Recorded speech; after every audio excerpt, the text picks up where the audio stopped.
हमारे धर्म ग्रंथों में अनेक अस्त्रों शस्त्रों के बारे में विस्तार पूर्वक बताया गया है। इन सभी में तीर धनुष बहुत ही खास होते थे। इनकी खासियत होती थी कि ये दूर से ही अपने शत्रुओं का विनाश करने में सक्षम होते थे। रामायण में भगवान श्री राम के मुख्य अस्त्र तीर धनुष ही थे और महाभारत में अर्जुन को भी सबसे बड़ा धनुर्धर बताया गया है। आज हम आपको ऐसे ही कुछ दिव्य धनुषों के बारे में बताने जा रहे हैं। यह धनुष जिसके भी पास होते थे उसका मुकाबला करना किसी के लिए भी बहुत कठिन हो जाता था। तो आइए जानते हैं ऐसे ही कुछ धनुषों के बारे में। सबसे पहले है पिनाक। यह सबसे शक्तिशाली धनुष था। संपूर्ण धर्म, योग और विद्याओं की शुरुआत भगवान शंकर से होती है और उसका अंत भी उन्हीं पर ही होता है। भगवान शंकर ने इस धनुष से त्रिपुरासुर को मारा था। त्रिपुरासुर अर्थात 3 महाशक्ति और ब्रह्मा से अमरता प्राप्त करने वाला असुर। भगवान शिव ने इस धनुष को बनाया था। इसकी टंकार से बादल फट जाते थे और पर्वत हिलने लगते थे। ऐसा लगता था कि मानो भूकंप आ गया हो। यह धनुष बहुत ही शक्तिशाली था। इसी के एक तीर से त्रिपुरासुर का विनाश हुआ था। देवी देवताओं के काल की समाप्ति के बाद इस धनुष को देवराज इंद्र को सौंप दिया गया था। इस धनुष को भगवान शंकर ने स्वयं अपने हाथों से बनाया था। उनके इस विशालकाय धनुष को कोई भी उठाने की क्षमता नहीं रखता था, लेकिन भगवान श्री राम ने इसे उठाकर इसकी प्रत्यंचा चढ़ाई थी और इसे 2 भागों में तोड़ दिया था।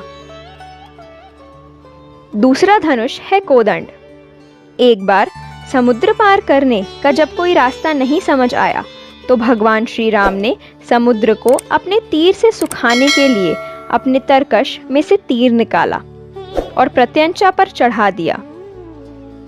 तभी वहां समुद्र देवता प्रकट हो गए और उन्होंने उनसे ऐसा ना करने की प्रार्थना की। भगवान श्री राम के इस शक्तिशाली धनुष का नाम कोदंड है। इसलिए प्रभु श्री राम को कोदंड भी कहा जाता है। कोदंड का अर्थ होता है बांस से निर्मित। बहुत ही कम लोग जानते होंगे कि भगवान श्री राम दंडकारण्यम में 10 वर्ष तक भील और आदिवासियों के बीच भी रहे थे। इसी कारण से कोदंड नाम से भिलाई में एक राम मंदिर भी है, जिसे कोदंड रामालयम मंदिर कहा जाता है। कोदंड एक चमत्कारी धनुष था जिसे हर कोई धारण नहीं कर सकता था। कोदंड एक ऐसा धनुष था जिसका छोड़ा गया बाण लक्ष्य को भेद कर ही वापस आता था। एक बार की बात है, देवराज इंद्र के पुत्र जयंत ने श्री राम की शक्ति को चुनौती देने के उद्देश्य से अहंकारवश कौवे का रूप धारण कर लिया और वह जाकर सीता जी के पैर में चोंच मारकर भागने लगा। जब सीता जी के पैर से रक्त बहने लगा और श्री राम ने यह देखा तो उन्होंने धनुष पर तीर चढ़ाकर संधान किया। यह देख जयंत जान बचाकर भागने लगा।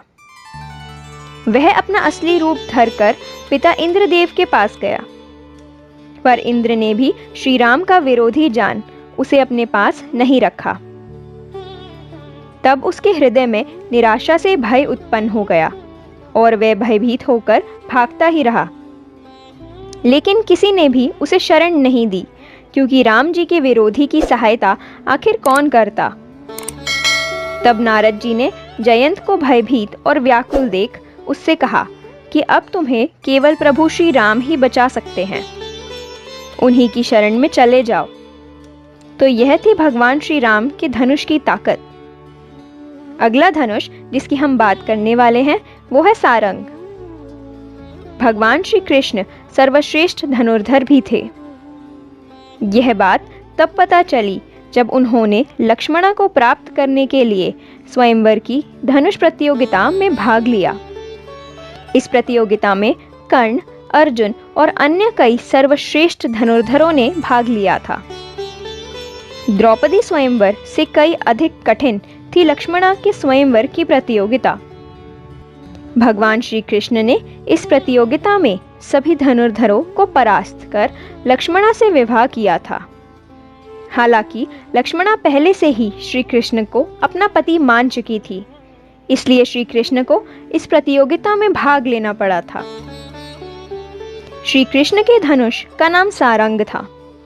सारंग का अर्थ होता है रंगा हुआ, रंगदार, सभी रंगों वाला और सुंदर। कहते हैं कि भगवान श्री कृष्ण का यह धनुष सींग से बना हुआ था। अगला धनुष है गांडीव।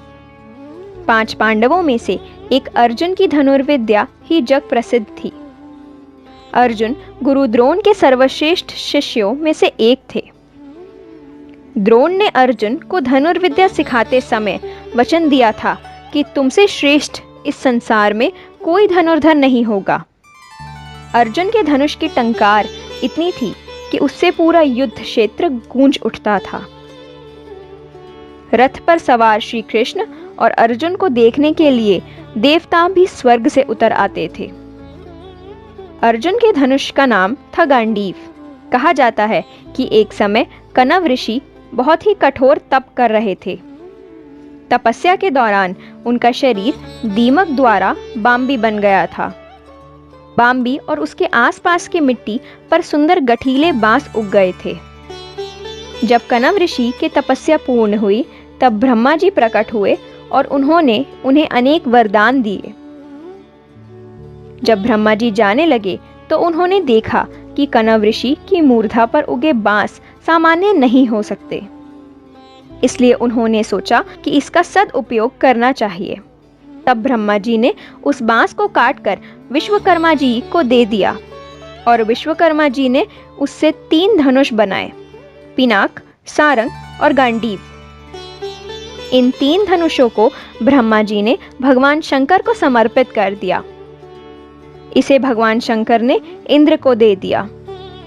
इस तरह पिनाक धनुष इंद्र के पास पहुंचा, फिर परशुराम जी और फिर बाद में वह राजा जनक के पास पहुंचा। लेकिन गांडीव धनुष वरुण देव के पास गया। वरुण देव से यह धनुष अग्निदेव के पास और अग्निदेव से यह धनुष अर्जुन ने ले लिया था। अगला है विजय धनुष। वैसे तो महाभारत काल में बहुत महान योद्धा हुए हैं, लेकिन कहते हैं कि युद्ध में कर्ण जैसा धनुर्धर कोई नहीं था। अगर छल से कर्ण का कवच और कुंडल नहीं उतरवाए जाते तो कर्ण को मारना असंभव था।